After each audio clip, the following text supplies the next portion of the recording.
안녕하십니까, 역겐TV입니다. 날씨가 좀 꾸리꾸리합니다. 오래간만에 이민족에 대해서 오늘 얘기를 할까 합니다. 어떤 종족이냐면 거란족입니다. 거란족. 생소하시죠? 거란족. 뭐 선비족의 일종이라고만 이 정도까지만 알고 있잖아요, 여러분들. 근데 이 거란족 옆에 누가 있었냐? 고구려가 있었다는 겁니다. 이웃 사촌인 겁니다. 보통은 이웃 사촌끼리 사이가 좋잖아요. 근데 이 거란족은요, 고구려를 원수라고 생각을 했다는 겁니다. 그래서 오늘 이 거란족이 왜 고구려를 원수라고 생각했을까, 여기에 대해서 분석을 좀 해드릴까 합니다. 먼저 이 거란족이 언제 탄생이 됐을까, 여기서부터 이제 알아보셔야 되는데, 일단은 이제 멀리부터 가야 됩니다. 일단 그 선비족들을 지도상에 보면요, 보통 여기 그 상곡 동쪽, 그 다음에 요하 서쪽, 한 이 정도의 이제 선비족의 고유의 영토입니다. 여기서 이제 선비족들이 이제 발원을 했거든요. 근데 이 상곡 서쪽에 있었던 흉노족 있잖아요. 흉노족. 이 흉노족한테 엄청 두들겨 맞은 후에 핍박을 계속 받아왔다는 겁니다, 이 선비족들이. 그래서 서쪽으로 진출을 못한 상황이에요. 그러다가 이 흉노족하고 이제 한나라 간에 한 수백 년 동안 이제 전쟁이 있었잖아요. 그러다 보니까 이 흉노족하고 한나라가 이제 힘이 빠진 거야. 싸움을 하다 보니까. 그 틈을 이용해 가지고 그동안 핍박받아왔던 이 선비족이 흉노를 공격을 합니다. 물론 한나라의 지원을 받아서 공격한 거죠. 단독으로는 안 됩니다. 뭐 병참도 있어야 되고 이런 거를 지원을 받아야 되거든. 그래서 이제 흉노족을 몰아냅니다, 서쪽으로.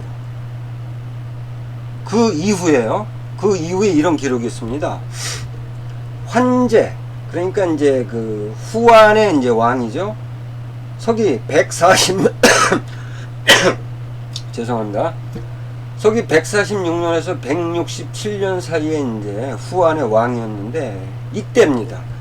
이때 물론 이제 흉노족을 쫓아내고 이제 이 선비족들은요, 나라를 건국할 수 없는 상황이었단 말이죠. 그렇다 보니까 이제 부족별로 이제 각 지역을 이제 차지를 하고 있었단 말이죠. 개별적으로.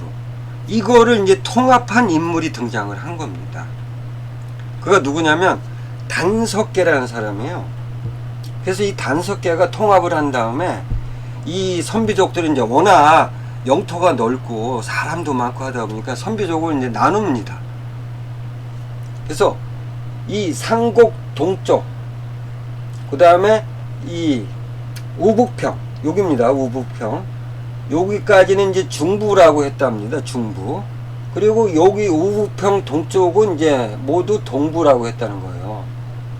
그러니까 이 동부 지역은 이제 과거의 선비족 고유의 영토였죠. 그래서 이제 중부, 동부, 서부 이렇게 나눈 겁니다. 하도 영토가 넓으니까.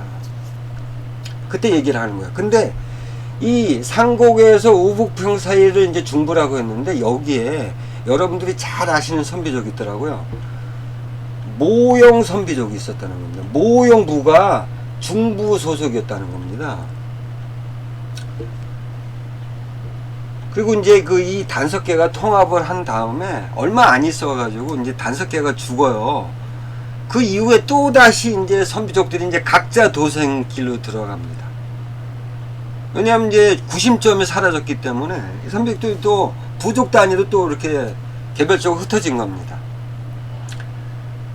그래서 이제 막 흩어졌는데, 그때 이 중부에 있었던 이 모용부 있잖아요. 모용부가 재빠르게 이 위나라에 붙은 겁니다. 기록에 따르면요, 선비족 마코발은 위나라 초 여러 부를 이끌고 요소로 들어와 살았고, 사마이를 따라서 공소년을 치며 공을 세워가지고 극성 북쪽에 건국을 했다는 겁니다. 이게 모형부입니다. 그러니까 위나라 때, 그러니까 이제 후한이 멸망하고 위초고 삼국시대에 접어들 때 그때 얘기하는 거예요. 그때 이 웃기게도 요동 지역을 누가 차지라고 했었냐? 공손연이라는 사람이 차지라고 했었거든요. 이 공손연을 위나라가 공격할 때 이제 공을 세운 겁니다. 이 모형부가. 그래서 위나라가 고마워가지고 이 지도상의 이 대능하 쪽에 여기다 니네들 와서 살아 이렇게 된 겁니다. 그래서 모형부가 여기에 이제 정착을 합니다. 이제 모형부는 나왔는데 다른 선비족은 이제 안 나옵니다. 그죠? 기록상 언제 나오냐? 이제 위서 거란전, 그 다음에 수서 거란전에 등장을 합니다. 수서 거란전에 따르면요, 거란의 선조가 나옵니다. 거란의 선조는 누구냐? 고마케와 다른 부족이다. 그러니까 고마케라는 이제 선비족이 있었나 봐요. 이 고마케하고는 부는 틀려. 부는 틀린데 종족은 같다는 거예요. 아시겠죠? 부는 틀려. 그러니까 모형부처럼 부는 틀린 거죠. 근데 이 고마케하고 거란의 선조가 모형 선비족한테 격파를 당해가지고 이제 뿔뿔이 흩어졌다는 겁니다. 자, 그렇다면 거란의 선조가 누구였는지, 어떤 부였는지 여기서 이제 나올 수 있잖아요. 그죠? 고마케를 알아보면 고마케와 같은 종족이라고 하니까. 수서 고마케 전에 보면요, 고마케국은 조상은 동부 우문 선비의 별종이다. 딱 나오지 않습니까? 그러니까 고마케는 우문부의 별종이라는 겁니다. 우문부. 따라서 거란도 우문부에 있었다가 떨어져 나온 그런 부라는 거죠. 거란도. 그러니까 한마디로 말하면 거란이나 고마케나 같은 종족이고 우문부 소속이었다는 겁니다. 아시겠죠? 그러니까 이 지도상에 보시면 이제 모형 선비족이 여기 정착을 했잖아요. 이제 제가 볼 때는 그런 것 같아요. 이 모형 선비가 그 우문 선비족에 포함되어 있다가 아마도 별도로 자기들만 따로 떠져 나와서 위나라에 붙은 거죠. 그래서 제가 볼 때는 이때부터 이제 아마 모형 선비하고 우문 선비가 사이가 좋지 않게 된 걸로 파악이 됩니다. 어쨌든 이 우문부가 있었다는 겁니다. 제가 볼 때 이제 임의로 지도상에 표시를 했는데 우문부가 이제 선비족의 이제 주체라는 겁니다. 주체. 한 이 정도를 차지하고 있다고 저는 생각이 듭니다. 그러다가 이제 우문부하고 이제 모형부가 떨어져 나갔잖아요. 근데 이제 이 모형부가 모형황이라는 사람이 등장하고 나서 이제 나라를 세웁니다. 전연이라고 합니다. 연나라를 이제 세운 겁니다. 그러니까 우문부 입장에서는 얼마나 배가 아프겠냐고. 왜냐하면 우문부가 이 선비족의 주체거든. 주체가 나라를 세워도 시원찮을 판에 이 우문부에서 떨어져 나간 모형부가 나라를 세운 겁니다. 그럼 어떡합니까? 한판 붙어야죠. 패권을 두고, 선비족의 패권을 두고 이제 우문부하고 모형부가 이제 한판 붙습니다. 누가 이겼을 것 같아요? 모형부가 이깁니다. 그래서 서기 344년이에요. 이때 모형황이 우문부를 전격적으로 공격을 해서 완전히 초토화를 시킵니다.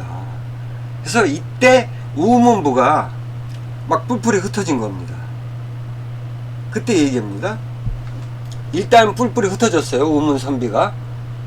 그러니까 우문부에서 이제 뭐 그 안에는 여러 부족이 있었을 거 아닙니까? 이들이 이제 막 뿔뿔이 흩어진 거야.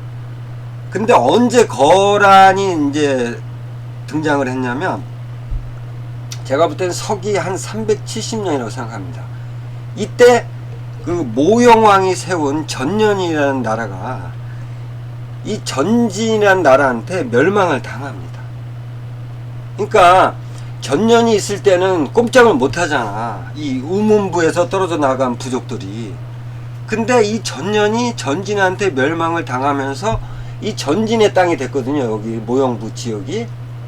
이때 들어서 이제 얘네들이 다시 흩어졌다가 다시 이제 부족 단위로 다시 모인 겁니다.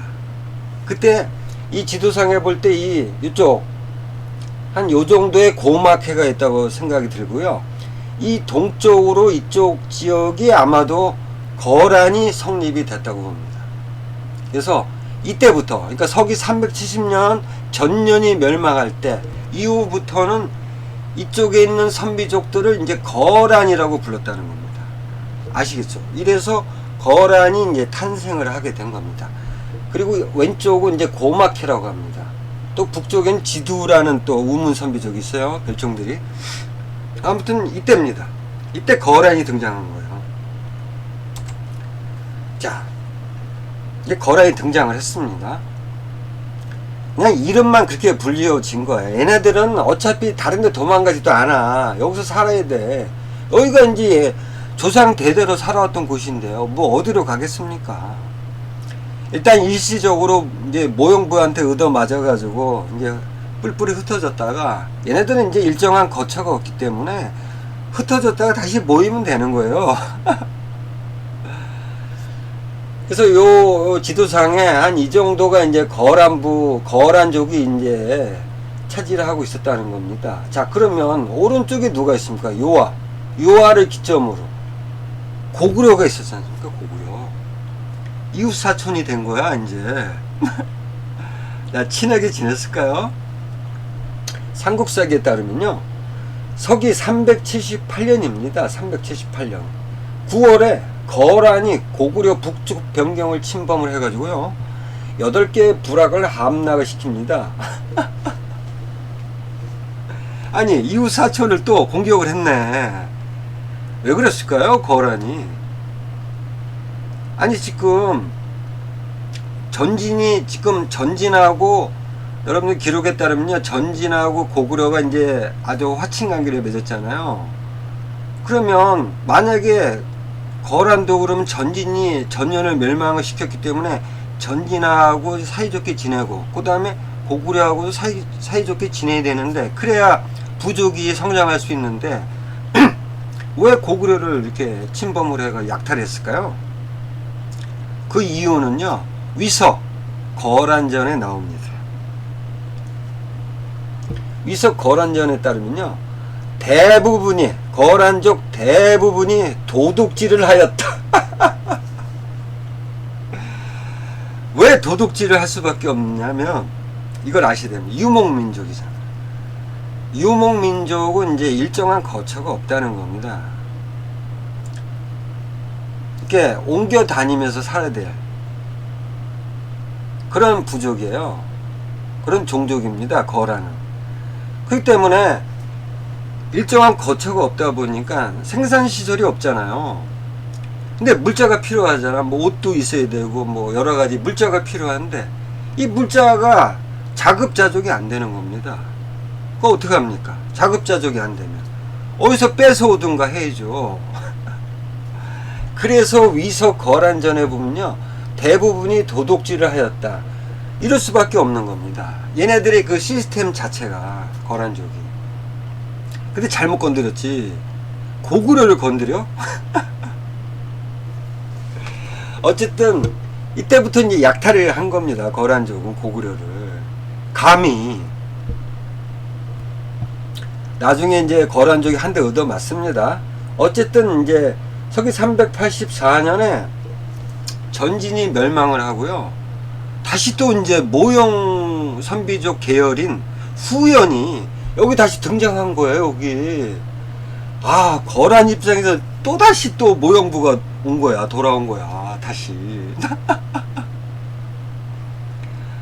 그리고 이 모형부가 후연을 건국할 때 그 서쪽으로는 이제 부기가 뭐 탁발부 뭐 선비족인데 조금 애매합니다. 어쨌든 탁발부가 세운 나라인 부기가 여기 건국이 된 겁니다.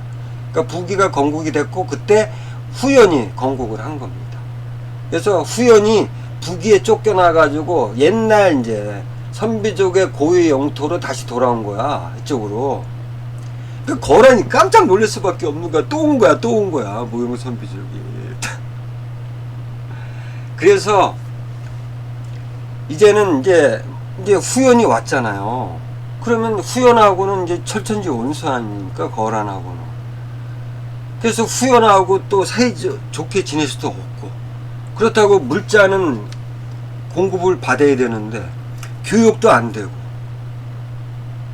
그 옆에 있는 고구려하고 교육을 해야 되는데 고구려를 약탈했잖아. 그러니까 애매한 상황이 된 겁니다. 거란이. 그래서 이때 고구려가 이 거란을 이제 손을 봅니다. 언제냐? 광개토항 때입니다. 서기 392년이에요. 392년. 광개토항이 병사를 보내가지고 북쪽으로 거란을 공격을 합니다. 남녀 500명을 사로잡고 거란으로 도망갔던 백성 10,000명을 데리고 돌아왔답니다. 거란으로 도망갔다 고구려 백성이? 이건 아닌 것 같습니다. 거란이 잡아갔겠죠. 그죠? 많이도 잡아갔네. 10,000명을. 그래서 이때 광개토항한테 한 대 얻어맞습니다. 거란이. 아마도 이때 이후로부터 아마 원수지간이 되지 않았을까. 저는 그런 생각이 듭니다. 광개토항 이때부터. 가뜩이나 지금 모형부까지 왔는데 이 광개토항한테 한 대 얻어맞았어. 거란이. 엄청 스트레스 쌓였을 거야. 근데 뭐 별 수 있겠나. 뭐 힘이 있어야지. 그리고 뭐 거란을 이끌 만한 어떠한 중심 인물도 없었고, 그러니까 막 여기에 치이고 고구려에 치이고 그럴 수밖에 없는 상황입니다. 자, 그러다가 이제 이 후연이 이 부기 탁발부가 세운 이 부기한테 이제 서기 436년에 멸망을 합니다. 이 모형부가. 뭐 거란한테는 캐지나 칭칭 나는데 이제 조금 숨통이 트입니다. 그래서 모형부가 이제 멸망을 하고 이 지역이 이제 부기가 들어온 겁니다. 근데 이때 제가 방송도 했지만 이 부기가 이 후연의 마지막 영토를 멸망시킬 때 누구야 승인을 받았던 겁니까? 바로 고구려의 승인을 받았다는 겁니다. 부기가 고구려의 승인을. 왜 그러냐면 이 부견이란 이 후연의 마지막 그 나라가 이제 왕조가 부견이라고 불려졌는데, 이 부견 왕하고 고구려가 이제 형제지간을 맺습니다. 거의 이제 복속된 거나 다름없죠. 그러다 보니까 이 고구려의 형제지간이었기 때문에 이 고구려의 형제지간을 공격을 하려면 고구려의 승인을 당연히 받아야 되는 거죠.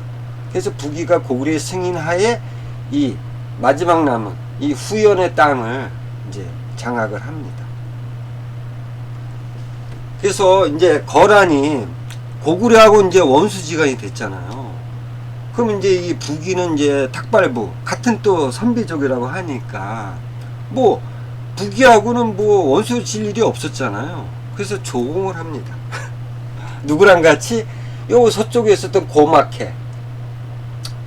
고마케랑 이 거란이 같이 이제 요 부기한테 조공을 합니다. 왜냐하면 교육을 해야 되기 때문에 물자를 공급을 받아야죠. 그래서 이 고마케하고 거란이 이제 부기한테 조공을 하고 교육을 시작을 합니다. 그래서 이 부기에서도 서기 444년에 이쪽 지역에다 이제 영주를 설치를 합니다. 이제 그곳에서 이제 교육을 하라는 거죠. 막 들어오지 말고 영주에서만 이제 교육을 하라는 겁니다. 이렇게 설치를 해줘요. 그러니까 이제 숨통이 좀 트인 겁니다. 거란족이. 위서 거란전에 따르면요, 이상한 그 내용이 나옵니다. 서기 479년이요. 예, 그러니까 북이랑 이제 교역을 하면서 고구려하고 싸움이 없었거든요. 근데 이때 서기 479년에 그러니까 광개토왕한테 한번 얻어맞은 이후 고구려를 공격했던 적이 없거든요, 거란이. 근데 이상한 내용이 납니다. 이때 서기 479년에 거란은 고구려의 침략을 두려워해서 막불하무르가 그 불악을 인솔해가지고 북위에 복속했다라는 내용입니다. 그러니까 고구려가 또 공격을 했나, 거란을? 479년이면 고구려 장수왕 때잖아요. 이때 그 어떠한 기록에도 고구려가 이때 장수왕 때 거란을 공격한 적이 없거든요.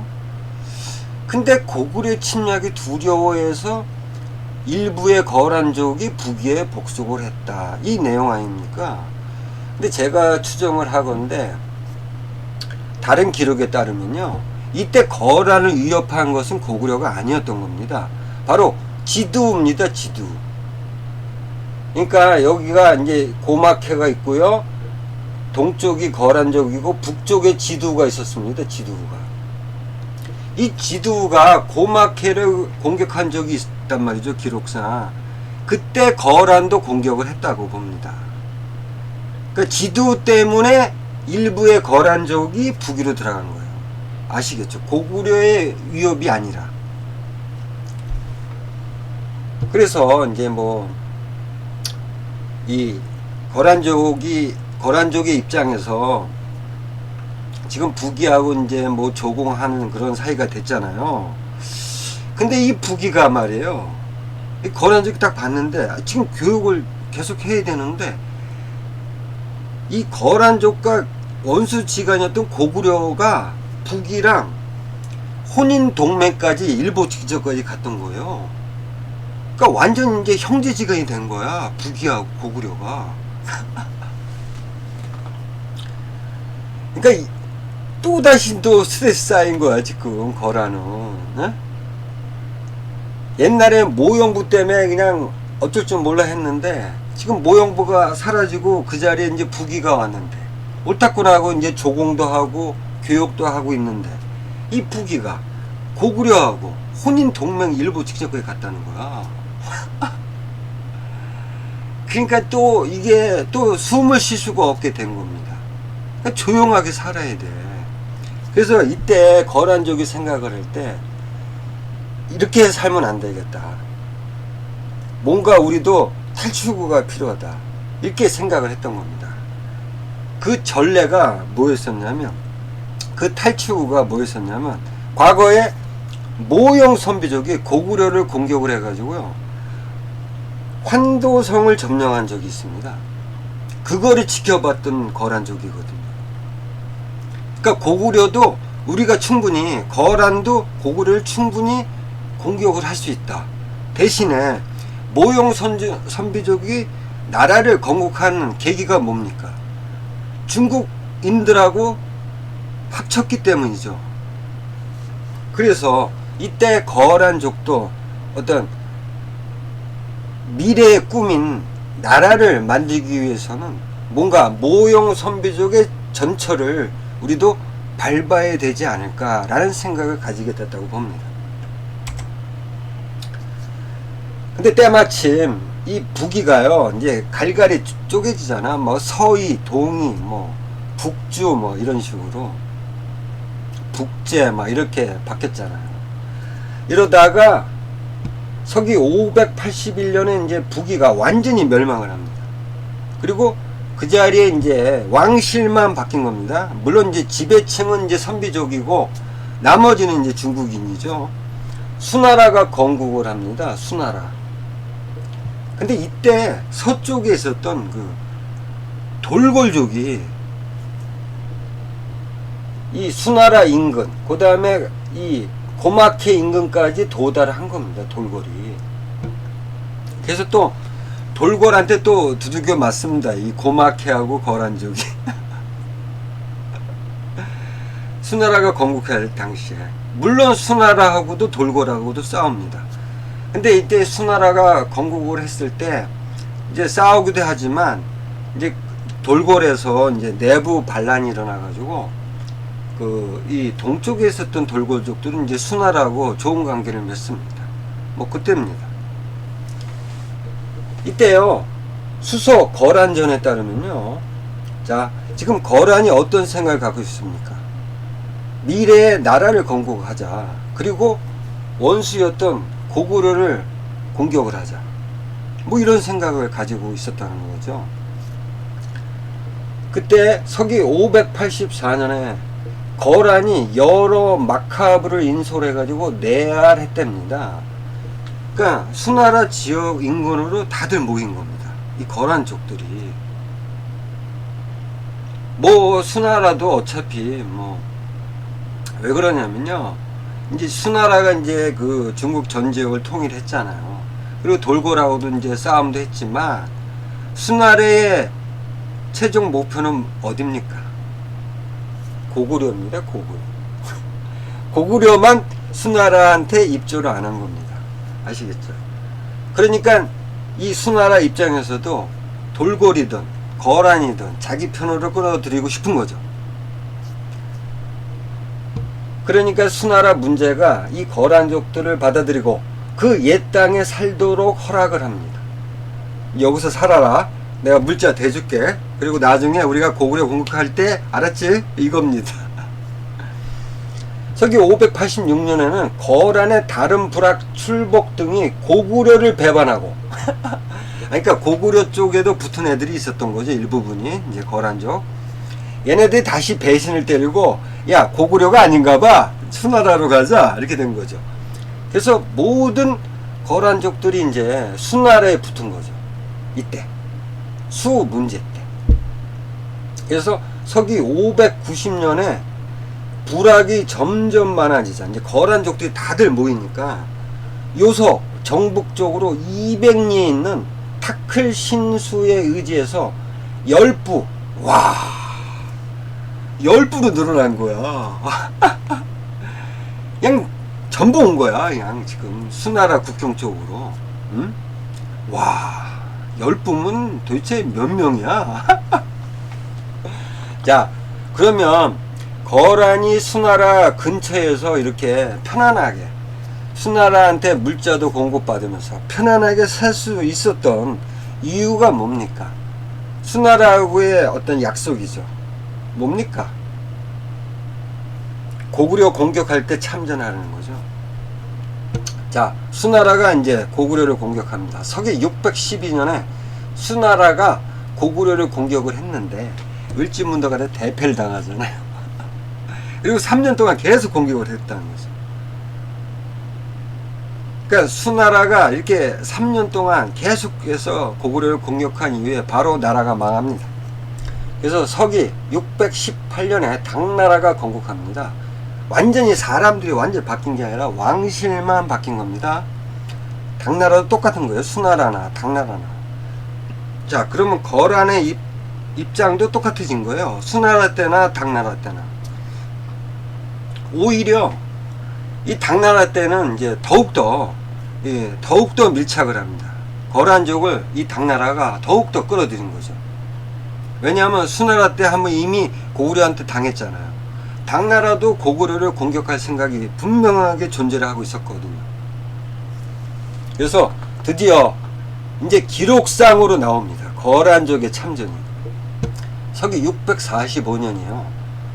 당나라가 고구려를 이제 공격합니다. 당태종이. 그래서 영주 도독, 장검 등을 파견해 가지고요. 이제 선발대로 유주와 영주의 병사와 함께 거란족, 해족, 고막해족, 고막해, 말갈 등을 거느리고 요동을 공격을 했다는 겁니다. 이때 바로 거란이 이제 등장을 한 겁니다. 드디어 이제 전면적인 고구려 공격에 참전을 하게 된 겁니다. 아시겠죠? 자, 그래서 이때의 공로로 인해서 당나라로부터요, 그 송막 도독부를 이제 당나라가 설치를 해줍니다. 이제 완전히 이제 거의 나라에 준하는 급이죠. 그죠? 송막 도독부를 설치하고요. 야, 여기서 굴가라는 사람은 이제 송막 도독으로 삼았다는 겁니다. 그리고 이씨 성을 하사합니다.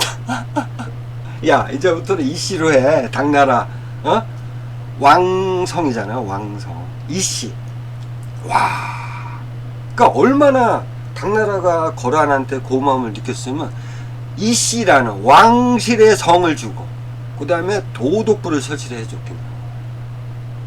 그래서 이때부터 거란은요, 고구려 패망 시까지, 고구려가 멸망할 때까지 당나라하고 모든 전쟁에 참전을 하게 됩니다. 아시겠죠? 왜 그랬을까? 거란이 나중에 나라를 건설하기 위해서죠. 그래서 좀 고구려랑 동급인 어떤 그런 대접을 좀 받고 싶은 거죠. 왜냐하면 선비족의 주체였잖아. 우문 선비족이요. 근데 그 기록에 따르면요, 이 거란족의 이제 선조, 그러니까 선비족들이죠. 초창기 선비족을 말하는 겁니다. 그때 이 선비족들은요, 과거 이제 부여하고 고구려의 영향력 하에 있었다는 기록이 있습니다. 이걸 추정할 수 있는. 그러니까 거란의 선조격인 이제 초창기 선비족들을 말하는 겁니다.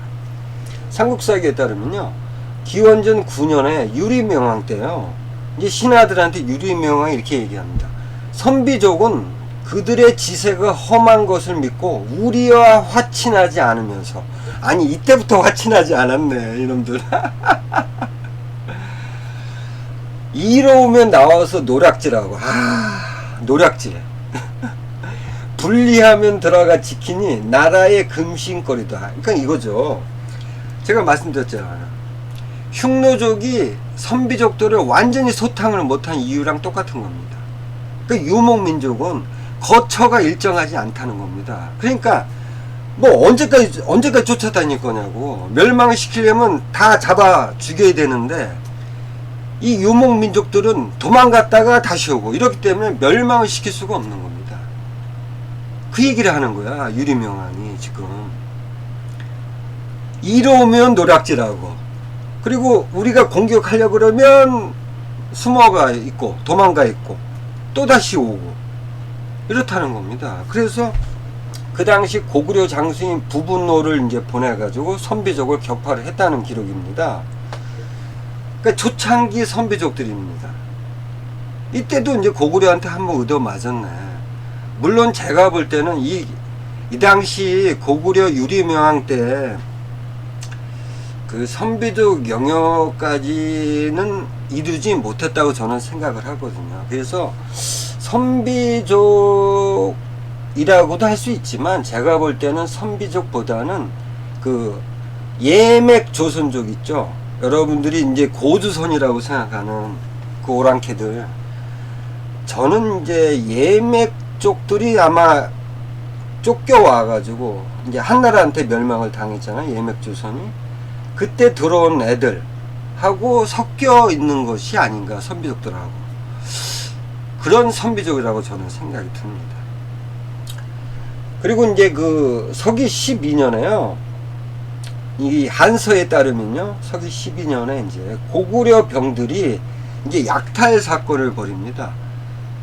근데 제가 이거 방송도 했지만 이때 고구려 병은요, 예맥 조선족이라고 제가 방송을 했잖아요. 고구려 추, 그때 얘기를 하는 겁니다. 그때 이제 왕망이 이제 신나라를 건국을 했을 때요. 그때 이제 그 어무라는 신하가 왕망한테 이 고구려 병들의 약탈 사건에 대해서 이렇게 얘기를 합니다. 왕망한테.